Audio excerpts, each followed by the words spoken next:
Hello there, lovely. This is GeNienne, and this is kind of part two of our entire training around fitness because I think it's important, of course, to always stay fit, but then you also have to think about that flexibility piece as well. A lot of times when we are trying to make changes to our body and we're focusing on improvements in nutrition and fitness, we sometimes forget the flexibility part.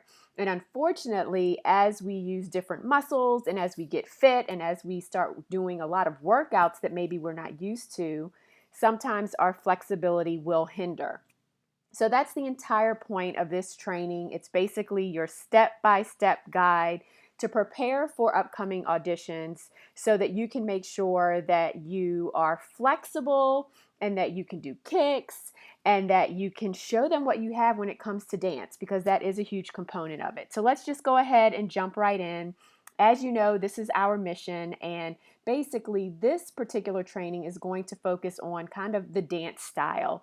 And so we're really concentrating on the technical elements of this when it comes to flexibility, mainly because how flexible you are does help or hinder your ability to do kicks, to do leaps, to do splits. And a lot of these things obviously do show up in the actual audition process.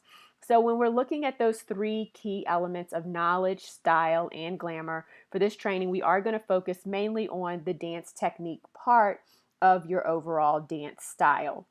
Want to remind you, as always, that we always have this prep model in anything that we're doing. Whenever we are preparing for anything, when it's time to go pro, we plan, we react, we evaluate, and then if we need to, we go back, we adjust our plan, we react again, we evaluate, and then we perform. So this is really huge, especially when it comes to flexibility and focusing on stretching, because that is something that you can visually see a difference in. You can see whether or not you're getting lower in your splits. You can visually see if your kicks are getting higher, if you are more turned out in your leaps in seconds. So this is something that visually you can actually react to and go back and adjust your plan. So let's talk a little bit about your plan. First of all, you have to determine your goals. So what are the OFIs that you want to focus on?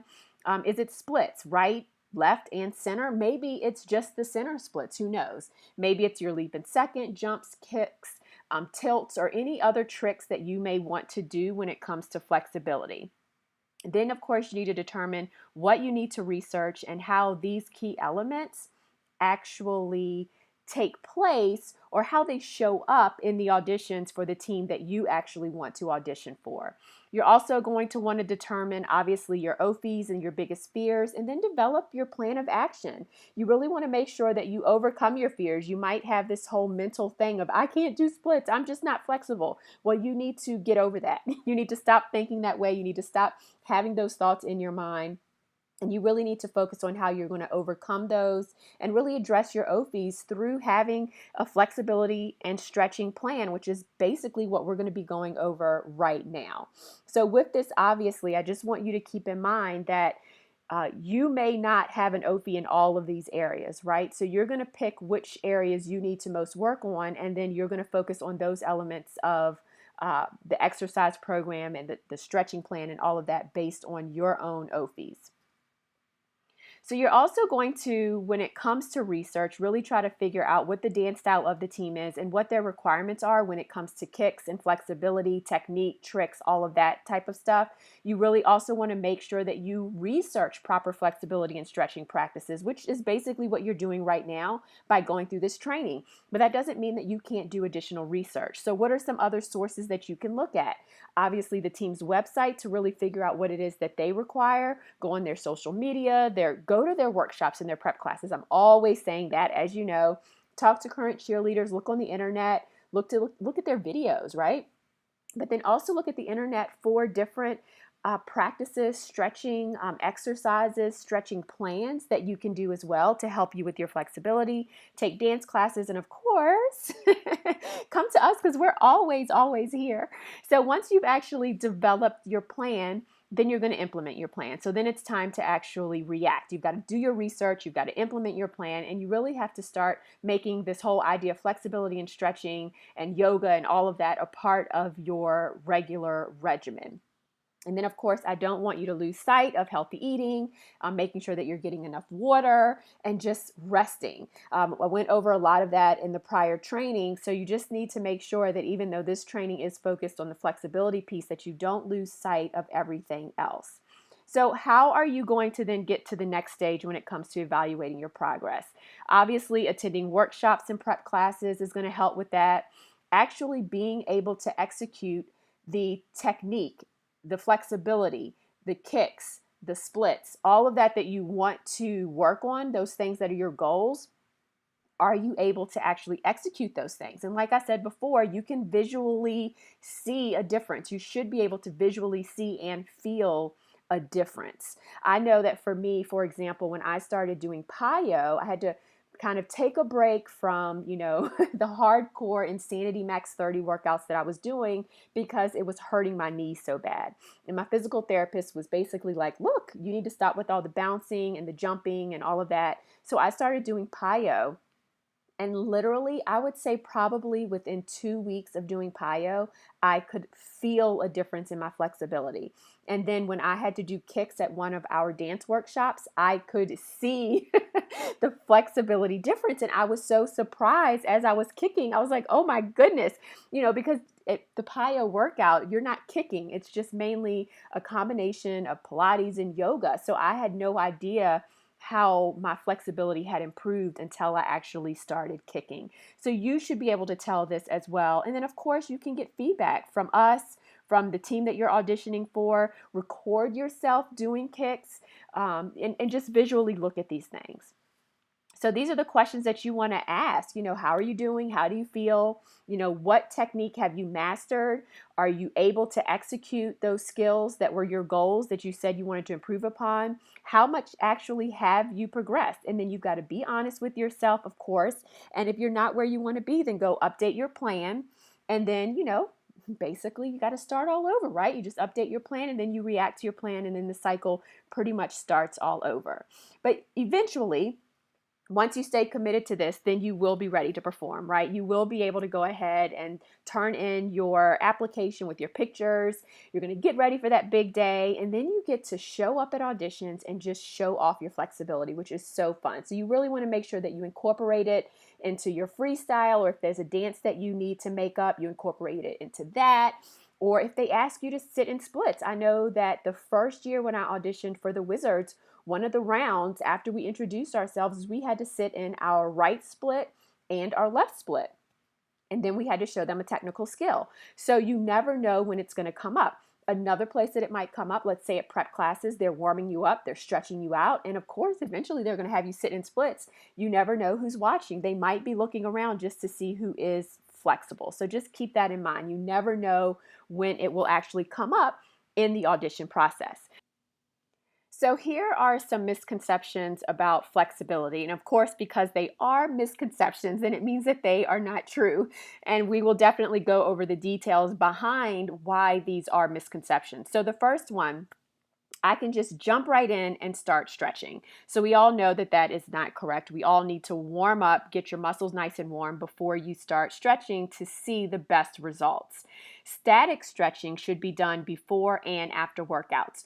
So this is actually something that I learned a couple of years ago, and in all honesty was completely shocked because I had done this wrong my entire life basically. My track coaches and even my cheerleading coaches, we always did static stretching before practices and before meets. And lo and behold, we find out that this is not the best way to stretch before any type of competitive situation. So I'm definitely going to go over, what type of stretching you should be doing. The next one, as long as I work out, that's good enough. I can become more flexible just by working out. So obviously this is not true, or else I wouldn't be creating an entire separate training around flexibility and stretching.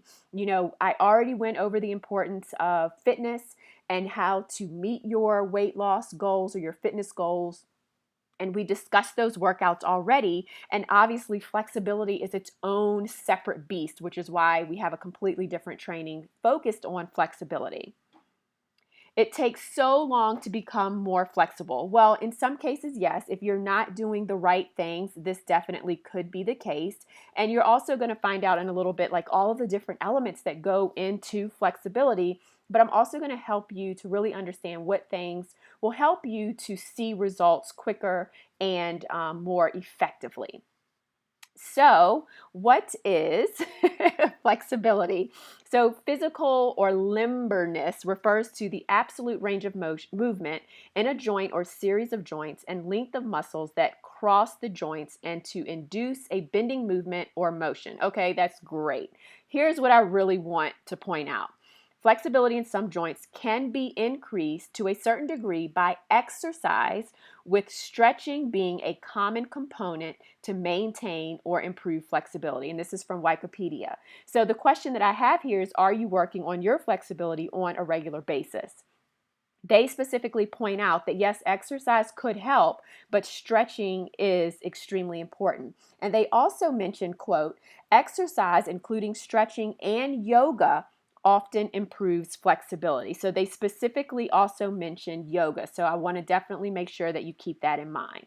So one thing that I did mention is that there are many factors that are taken into account when establishing a personal flexibility. You've got joint structure, ligaments, tendons, muscles, skin, tissue injury, fat tissue, body temperature, activity level, age, and gender. They all influence a person's range of motion around a joint and their ability to become more flexible. And of course, there's all of this scientific and biological reasons for all of this and how each of these items impact flexibility. I'm not going to go into all of that, but just understand that it's not cut and dry. It's not the same for every single person. And this is something that you need to work on. So these are the benefits of flexibility. Activities that lengthen and stretch your muscles, they're going to prevent injuries, right? And they're going to help to balance out problems and make sure that you decrease your risk of injury. They help to improve your posture because your stomach muscles and your back muscles are stronger, your shoulder muscles are stronger, and overall posture is going to be improved. You're going to reduce lower back pain. Not sure if you know this, but sitting in a desk all day and having that pressure on your lower back will cause back pain. If you're not working out your stomach muscles, that can also harm your back because your stomach muscles and back muscles are all connected. Stretching increases blood flow and nutrients to soft tissue. It helps to achieve a full range of motion, which is why, you're taking this training because you want to understand or know how to improve or increase your range of motion. Overall, you're going to be healthier and more vital, and your vitality will increase, and it helps to gradually prepare your body for movement, which is one reason that we're always talking about making sure that you warm up and that you stretch and you get your body ready for any type of physical activity. Now, from a professional cheer perspective, the benefits are obviously that you're going to be able to execute those certain skills that are going to show up in auditions more effectively. You'll be able to wow the judges with your kicks and your splits and your leaps and any tricks that you want to incorporate. That will in turn help to increase your confidence, which will obviously help you to beat out your competition in those areas. So I thought that this was really neat to kind of see this quote. Flexibility is crucial to my fitness. Incorporating a good warm-up and cool down into every session decreases my chances of injury. I use both dynamic and static stretching in my training. I've started doing a few yoga sessions, which incorporates muscle strength and flexibility. And you're probably wondering who Samantha is. She's actually an Australian professional tennis player. She's a former world #1 in doubles, a ranking which she held for 61 weeks, and a former #4 in singles. And I got so excited when I saw this quote. I was looking for a quote to include, and it was just wonderful because she talks about all the things that I'm going to stress in today's training, just how flexibility is crucial, how you use both dynamic and static. So that gives the answer to, the other option that I was talking about, that we shouldn't necessarily be doing just static stretching. We should also incorporate dynamic. And it also goes to what we just learned from Wikipedia, that stretching, yes, is very important, but also incorporating yoga really helps as well. So there are three types of stretching, and these three, I'm going to give a broad overview of these, and then we're going to focus mainly on the dynamic and the static stretching. So let's talk first about dynamic. So this is it's not new, but it's definitely new in the sense that more recent scientific studies seem to suggest that dynamic stretches before competition, before an audition, are preferred to static stretches. So I just want you to kind of keep this in mind because they are saying now through studies that, athletes should be using dynamic stretching prior to competition. You are an athlete. So I want you to kind of keep that in mind as well. Dynamic stretching uses the speed of movement. So it's more, instead of just holding stretches, it's moving. They use momentum and active muscular effort to bring about the stretch and to get you warmed up. So you're not going to just hold the stretch. It's actually, you're going to move through the stretch. So if you think about, for example, high knees or jogging in place or anything like that is more of a dynamic stretch. Circling your arms around in big movements is dynamic. So just kind of keep that in mind as we go through the training. The next one that I want to talk to you about is one that we're not going to really focus too much on, ballistic stretching. It is similar to dynamic stretching, but instead it uses like a bouncing or a jerking movement to increase the stretch. And the only reason that I want to kind of stay away from this is because it is associated, unfortunately, with more injuries because of that bouncing movement. So it is effective in increasing range of motion, but it has been associated with injury. So just, know about it because I want you to be educated, and I didn't want to leave one component out of everything, but also just be aware that it's not necessarily a stretch that we are going to go over too much or focus on during this training session at all, in all honesty. So let's talk a little bit about static stretching. This is probably one that you are most familiar with, but there are two types of static stretching. So you have a static active flexibility stretch, and then you have a passive one. So for the active one, an example is like if you were to hold one leg out in front of you, so kind of imagine this, as high as you could possibly hold it out, and your hamstring is being stretched while your quadriceps and your hip flexors are holding your leg up. So that static active stretching is an effective way of increasing your active flexibility. So if you kind of think about a martial artist maybe raising up her leg to an opponent and then just holding it there, that's pretty much a good demonstration of what static active flexibility is. So being able to simply just kick to someone's head height and then holding it there. Okay, so in this case, if you wanted to do these types of stretches, they would be held for about 10 to 30 seconds, for 1 to 2 stretches per muscle group. And you just want to, kind of keep in mind that with this stretch, you may not, just like with regular static stretching, with passive as well, this isn't the exercise that they're saying that you should be doing, or the stretching that they're saying you should be doing before any type of sporting event or an audition. So you want to kind of stay away from doing this type of stretching before an audition.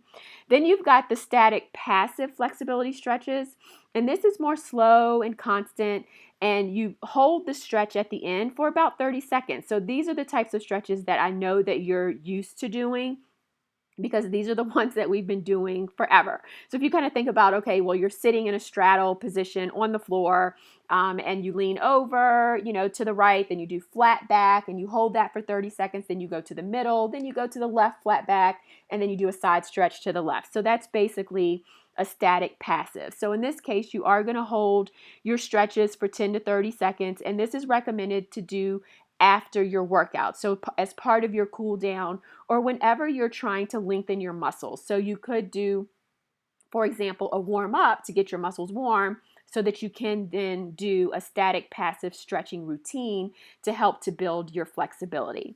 So just as a reminder from the last training, the Sideline Fitness training, we talked about, the warm up, the importance of it, and why you need to make sure that you warm up before every single physical activity, because it does prepare your body for exercise. And then the cool down obviously helps you to cool down. So it keeps kind of brings down your heart rate and gets your body more to a resting position than obviously being excited and overheated while you're doing your actual workout. So then the question might be, well, when do you use which stretches? When you're kind of thinking about your warm up and your cool down. So like I mentioned before, we're not going to talk about ballistic stretching. We're really going to focus on dynamic and your static or passive stretching. So dynamic, again, is before your workouts. It's going to be part of your warm up, even when you're going to dance classes. And I'll talk about that a little bit as well. And then that static stretching is going to be for after workouts, after prep classes, after auditions, as part of your cool down to make sure that you do not lose your flexibility. So just a reminder here, and something that, I learned a couple of years ago that I really want to make sure that I pass on to you, which was a big light bulb that went off in my head, in all honesty, is that for prep classes, dance classes, auditions, all of that, before your class, you want to really focus mainly on that dynamic stretching. You want to do both. You want to do both dynamic and your static, but you really do want to focus on dynamic stretching. And then, of course, after class, you go to the static stretching. So I thought that this was really neat, and I did want to share this with you. This was on the Rockettes blog. So they have an entire blog on how they warm up and the recommendations that they have for you to warm up. And they talk about the importance of gradually preparing your body for, exercise and for kicks and things like that. And as a reminder that not all classes are going to go through a formal warm up. So you've got to do it yourself. But look here what they have put right here in bold. To increase your body temperature, start with 10 to 15 minutes doing any of the following: brisk walking, jumping jacks or small jumps in place, light jogging, lunges across the floor, push-ups. So it's a full body warm up. But the thing that I really want to bring to your attention is the fact that this is dynamic movements. These aren't static stretches. They aren't saying get in a straddle stretch on the ground and hold it for 30 seconds. This is all dynamic to make sure that you get your body kind of prepared. So I just thought that this was really neat. Take a second to go on their blog and actually, just check it out. So it's actually rockettes.com/blog. And then it was the best ways to warm up before dance class was the actual name of the article, which is really neat. So again, here you can see this is the second part of their blog, then spend 10 to 15 minutes performing lengthening full body movements. So reaching and bending up and over and forward and sideways, large arm swings, dynamic moving, series of bridges or other yoga poses, body torso swings. So again, all of these are dynamic movements, and you'll hear a lot of this as well within this training. So I have to do this disclaimer, of course. So you know the disclaimer, but it is for informational purposes, and it's expected that you basically conduct your own research and that you listen to your body, and that I am not telling you to do these things, but that you need to definitely kind of research this information and do it at your own discretion, of course. So let's talk a little bit about what areas of your body you should actually warm up and what areas of your body you should stretch and cool down. So all areas, right? So that kind of keeps it easy. So all areas of your body. So let's talk a little bit first about the dynamic and, when you're thinking about your body, how often you should perform dynamic stretches. So you want to, if at all possible, 5 to 10 minutes before your workouts. And it really depends on the intensity of your workout.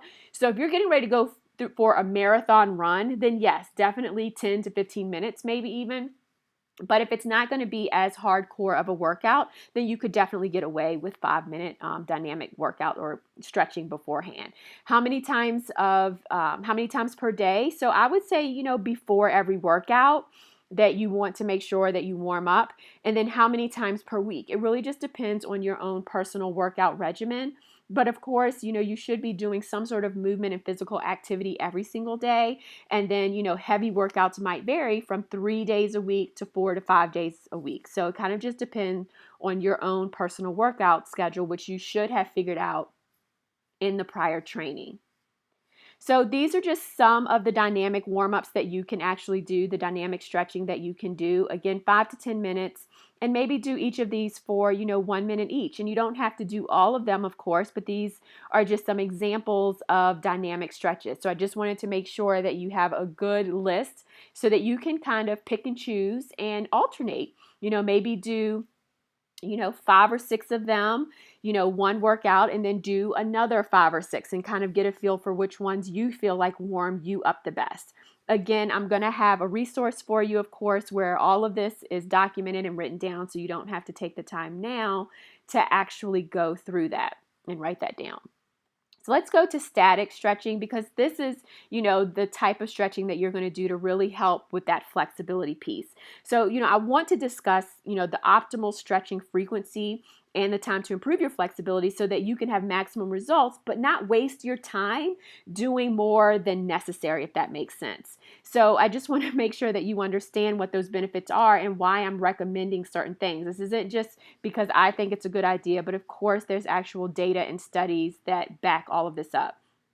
So how long should you be stretching? So it's recommended about 30 seconds per muscle. So studies have actually found that 30 seconds to 60 seconds resulted in the same flexibility improvement. So why not just do your 30 seconds per muscle? So just kind of keep that in mind. It was also found that 30 seconds was superior to 15 seconds. So that's why, based on this study, 30 seconds is the optimal stretch time. Now, keep in mind that's per muscle. How many times per day? So let's talk about the study that was done here. So how often per day should you stretch? Stretching 1 time or 3 times per day resulted in the same improvements. So in my opinion, there's no point in wasting time stretching more than just once per day. So you should be able to see results if you you work out and then you stretch at least 1 time per day. Or let's say you don't do a physical, hardcore type workout that day, and instead your movement is stretching, then that's fine as well. So how many times per week? So one study found that stretching 4 times per week provided 82% greater flexibility improvement than stretching just 2 times per week. It is not clear whether the upper limit of frequency benefits, so it's recommended that maybe you stretch 3 to 7 days per week, depending on your flexibility goals. And so I found all this information on a website. It's called sportscience.com if you wanted to go and get some further information on this. So 30 seconds per muscle, 1 time per day, 3 to 7 times per week is what's recommended. So just please keep that in mind. I also want to remind you that, like I mentioned, it is very important to warm up and then as part of your cool down to incorporate static stretching, right? After you work out. But also keep in mind that one of your workouts for the day could just be static stretching because you want to increase your flexibility. So in that case, you would do dynamic stretching to get your body warmed up and to get your muscles warmed up, and then you would do a static exercise routine to help with your actual flexibility. So I just want to make sure that you kind of understand that. And that kind of falls into this next slide because it could be part of your cool down or it could be a separate exercise altogether. So 5 to 10 minutes, again, per kind of muscle group. For your if it's a workout that you're cooling down, you want to do 5 to 10 minutes at least of a cool down, and then here's some examples of what you can do for your actual cool down. And of course, I'm going to provide so many more exercises that you can do because I want to make sure that if it's not just a cool down and if you're not just stretching to make sure that you don't lose flexibility after a workout, that you do have plenty of options for static stretches. All right, so let's go through the top 10 tips when it comes to static stretching. So first of all, broken record, you need to make sure that you are warm. You want to try to stretch all of your body parts if at all possible, especially if you just finished working out. You want to stretch to the point of discomfort and then hold it there where it's slightly uncomfortable. Now, if you continue to stretch through discomfort and the tightness should diminish as you hold the stretch. So just keep that in mind. You want to continue to stretch through that discomfort. Avoid holding your breath. So you have to make sure that you breathe, okay? One thing that I do want to kind of point out as well, that we talk about that you need to be warm, so you need to do that dynamic stretching. Another way that your muscles could also become warm is, let's say you take a hot or warm bath or a shower. A lot of times your muscles will be extremely warm, so you could potentially cut out some of the minutes with that dynamic stretching. And you could maybe jump into a static stretch if you, have just taken a nice warm bath or a warm shower, and maybe do this right before after you take your bath, right before you get into bed. A nice, relaxing static stretch routine. All right, number 6, you want to shake out your limbs in between stretches. So just make sure that, you shake things out a little bit. We've all done that. And you want to complete 2 to 3 stretches before moving to the next exercise. So for example, especially when you're getting into most of our stretches are based on body parts. So we have 2 arms, we have 2 wrists, we have 2 legs, 2 ankles, things like that. So you want to do 2 to 3 stretches on your right leg before you move on, and then 2 or 3 stretches on your left leg, and then you move on to the next exercise. So one thing to keep in mind that, as you do these stretches, tightness should start to diminish as you hold the stretch. But if it doesn't, and you continue to feel the pain and you're not kind of moving through the pain, then you obviously want to stop that stretch, okay? And really kind of listen to your body. You also want to breathe out into the stretch. So as you're stretching, you want to exhale out. You want to make sure that you're holding your stretch for 10 to 30 seconds. And then you want to stretch once a day, again, 3 to 7 times a week. So just a reminder. So those are your top tips. And of course, I'll have a resource for you as well. So let's kind of get back into the areas of focus and really try to break this down so that you understand and know what you should be doing for each of these. And so we'll start kind of from the top and work our way down your body. And we're going to start with the neck. So for each of these, I'm going to give you a dynamic set of stretches that you can do, and then a static set as well. And what you're going to notice is that in some cases they are the same, and the only difference is that for dynamic, you're going to move through each of these. And so it's going to be a continual movement, whereas with the static stretches, you're going to hit the position and then you'll hold it for 10 seconds to 30 seconds, okay? So think about, for example, this first one, a neck roll.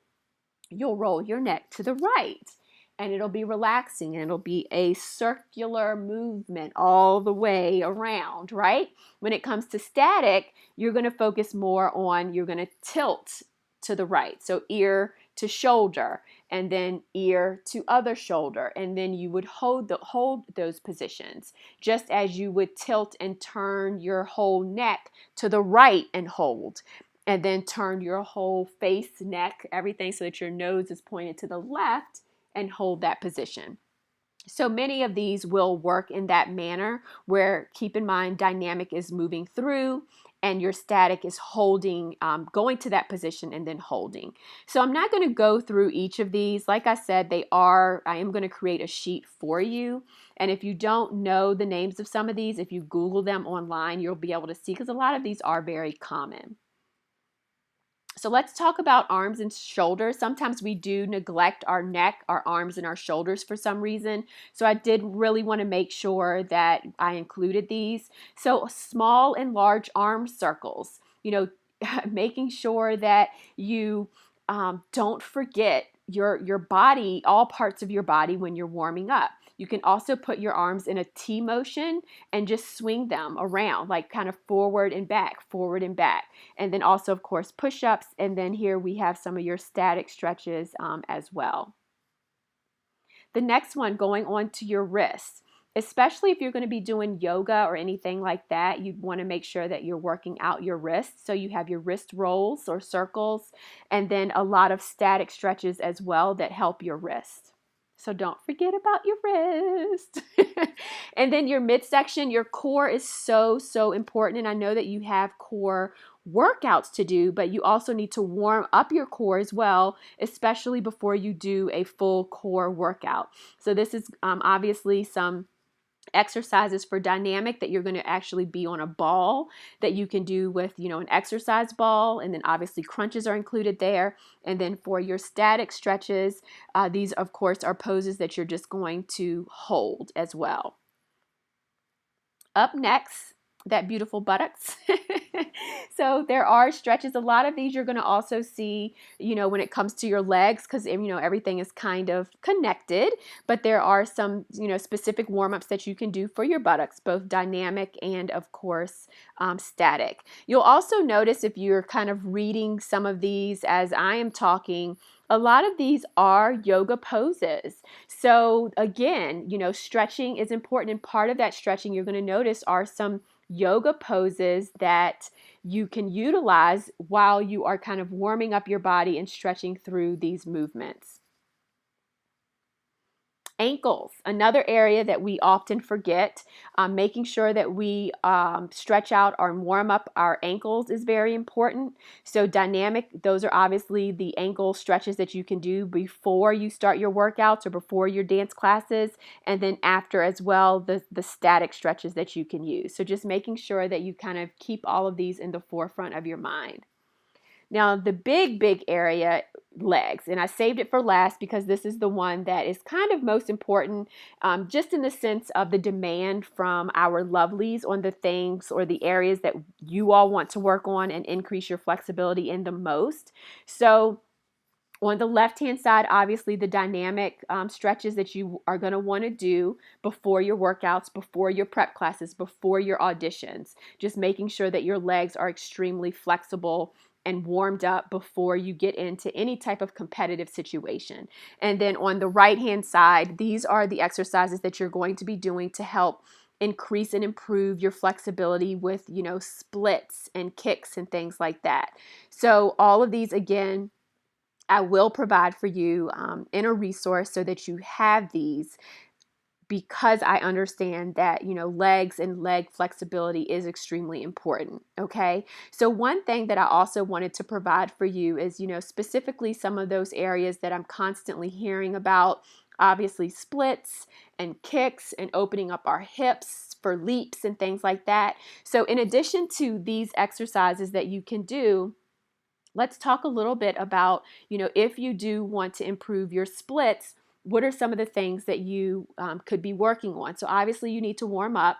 And then these are exercises, static split exercises that you can do to help with your splits. And remember, it's your right split, it's your left split, as well as your center split. So you want to make sure that if your goal is flexibility in the sense of splits, because keep in mind, the more flexible you are with splits, that will transfer into your kicks, or at least we hope to see that transfer into the height of your kicks. So you're going to really want to make sure that you focus on these types of stretches. I kind of just want to explain like the wall gravity stretches for center splits. That's kind of putting your butt against a wall, you're laying down, and you go into a straddle position, and you just let gravity pull down your legs. Okay, so just making sure that you understand that one. Also, you can use a stretch band or a stretch strap to help with flexibility when it comes to splits, and I highly recommend it. We have found that these stretch bands are extremely effective in increasing flexibility. And then obviously you need to sit in your splits. So after you've done all of these exercises and you have been working on your flexibility, the last one that I feel you should do would be just sitting in your splits so that you can see if these exercises have actually helped. Another one that I actually want to bring to your attention is the resistance stretching. So this is really useful when you have a partner. You can also use a band, but it really is most effective when you have a partner. So I kind of want you to just imagine this. Imagine you're laying on the ground.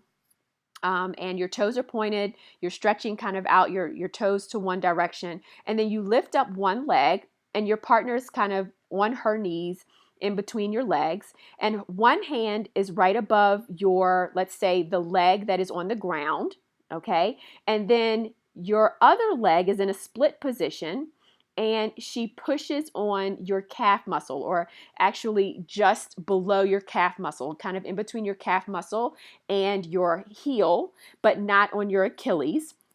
And she's going to push that leg further into a split. okay, while she's holding just above your knee on the opposite leg. All right, she's going to push as far as she can push. And then for 10 seconds, you're going to push against her. All right, so you'll push against her. She's going to push against you. And it's this battle to see who's stronger. And for 10 seconds, you're going to push and have resistance against her. And then you're going to relax. Okay, and you'll bend your leg ever so slightly. And then she'll push again for 10 seconds, relax, push again for 10 seconds, relax. That resistance stretching is going to help to improve your flexibility by leaps and bounds. So if you have someone that can do that partner stretch with you, I highly, highly, highly recommend it, okay? So what our hope is that as you see improvement in your splits, then you will start to see improvement in your kicks as well. But here are some additional exercises that you can do for your kicks. Now, one thing I do want to bring your attention to is the bot mas as well as the high kicks using ankle weights. So these ankle weights can be, 1 pound to 1.5 pounds in weight. And anytime you're doing any type of across the floor, anything like that, including weights in those across the floor techniques and kicks and all of that will definitely help to improve the height of your kick. So imagine that you're kicking with a weight, so that's added pressure. And then when you take that weight off, you can only imagine how it's going to be so much easier for you to get to that highest point of your kick because you were able to do it with a weight and now you have the weight off. So really consider grabbing some ankle weights. Also, holding your splits in a doorway. So what you would do is get in a doorway and you would, kind of put your leg up in a split and then pull yourself toward the door using the frame and, inch by inch, get your leg up even higher. Okay. Also, you can keep in mind that we've given you a kick out workout. So like a whole kick workout that you can use as part of your fitness regimen that definitely helps as well. So here are some reminders when it comes to kicks, because I want you, of course, height is important, but form is more important. So obviously you want to stretch before you kick. You want to make sure that your toes are pointed at all times. You want to make sure that you keep your kicked leg straight and your supporting leg straight. You want to pull up your body as you kick, so stand tall. Make sure you have really nice posture. Shoulders are back and down. You don't want to lean forward into the kick. You want to make sure that your body and your torso is nice and tall. Make your kicks peak at the appropriate count. So most of the time, you're going to kick on even and prepare on odds. But that may not be the case for every single team. So that's why I put appropriate count. So normally you prep 1, kick 2, prep 3, kick 4. Okay, so just make sure that your kicks hit at its peak on the appropriate count. And you also want to put forth effort and force behind your kicks. You should be winded and exhausted. I'm always telling my lovelies this because we'll do kick drills and then no one's breathing heavy. I'm like, wait a minute. You should be breathing heavy. This should be difficult. It's a workout like in and of itself, which is why we have a kick workout as part of our HIIT routine in our Sideline Fitness workout regimen, because it is a workout and it should be a workout. You want to make sure that you're putting force and energy and effort into getting your kicks up high. You also want to make sure that your arms are straight and controlled and that you're not putting too much pressure on your neighbor to your right or your left. And of course, last but not least, you want to make sure that you're smiling. Another little key that I tell my lovelies as well, which you may already know, is to pull your chin up just slightly. Don't look all the way up at the ceiling, but just at a 45-degree angle. If you lift your chin up ever so slightly, your legs will follow. Okay, so keep that in mind. So opening up your hips, this is huge, huge, huge, huge, especially when it's time to do leaps in seconds. So you want to make sure that your hips are nice and open. And even when you're doing regular leaps, having those splits will really help. But then also just opening up your hips is going to help as well. So these are some of the exercises that I want you to focus on when you're trying to open up your hips, because it really will help with your leaps and any other technical elements that require your hips to be open. Another thing too, obviously this is going to help with your center splits. Making sure that you're able to, get in your center splits will really help to open up your hips as well. So let's talk a little bit about leaps And the reason that I put this one in here is because one issue that we do have is, making sure that not only are we able to hit a split in the air, so obviously going through those static split exercises will help with that, but also that we have height in our leaps. So these exercises are really going to focus more on getting the height of your leaps and getting your leaps up higher. So again, wearing ankle weights, 1 to 1.5 pounds during across the floor technique, doing your grand battements, you're strengthening your leg muscles with leg exercises. And I know that I've already given you some exercises here, but the stronger your calf muscles are and the stronger your thigh muscles are, the more explosive you will be in your leaps. You also want to strengthen your core because your core is at the center of everything, right? Your core is at the core. So your abs are really at the core of everything that you do. And then another thing, practice leaping with no prep or only using one step. So no chasse, no chaîné turns, no run, leap, right? Just leap, with very little prep. Just one step, and then you're going to plie and then leap. You really want to utilize that plie to help get you up, okay? So the more that you practice without a prep, the better and higher your leaps will get once you do include that prep. So here are some reminders for you. When leaping, focus on starting that leap in a deep plie, which I just mentioned. Don't use your arms. Don't think that if you pull your arms up and your shoulders are up near your ears, that's going to increase the height of your leap. Don't focus on your arms. Focus more on technique. Keep proper posture while you're in the air. Make sure that your arms are in the right place. Look up slightly above eye level, which I just mentioned as a technique for your kicks as well. Keep your legs straight and your toes pointed. Stay lifted during your leap, but don't lift up your shoulders. There's a difference. You want your chest to be lifted. Keep your leap peak at the top. So you want to make sure that you hit that split at the peak at the top. Put effort and force behind your leaps. Again, getting into that deep plie. You want to make sure that you land in a gentle plie and not with locked knees, because one, that's going to mess up your legs, but also you don't want to hear yourself landing, right?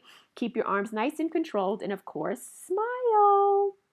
Now, just as with the Sideline Fitness training, I gave you some suggestions on workouts that you can use. So if you don't feel like learning how to do these exercises and figuring all of that out, I swear by PiYo.